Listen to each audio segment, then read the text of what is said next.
let me explain the next problem statement to understand the write mode in files and usage of fprintf and fputs. So the syntax for fputs will be, the syntax for fprintf will be the pointer name followed by format specifier and the argument list. So I'll be specifying the syntax for fprintf. Syntax is fprintf of, the first one is the pointer, the file pointer, the first one is file pointer,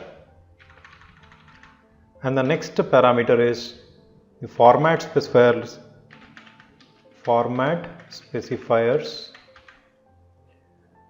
and the next one is the arguments of those format specifiers.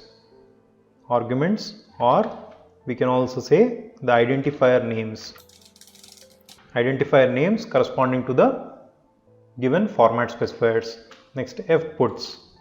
The syntax for this is, the syntax for fputs is fputs of, here directly we need to give the identifier name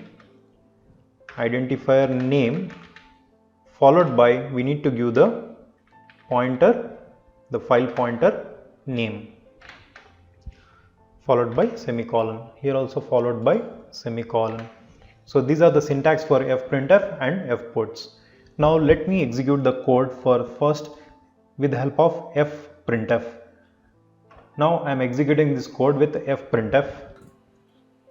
Enter the name, enter your name. So I am entering the name as Vishwajit. I am entering the name as Vishwajit. Name is successfully printed on the file. So you can see here in the names file Vishwajit is printed.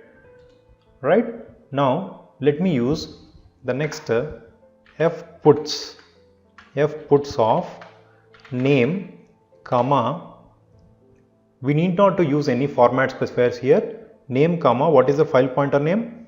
ptr is the file pointer name. Now let me comment this particular line and understand how fputs will work. Name followed by the file pointer name. Now let me execute this code once again. Let me give the name, enter your name. Name is Manijit. Name is Manijit.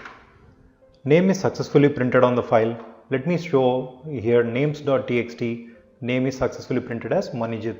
So this is how we can use fprintf and fputs for printing the content onto the file.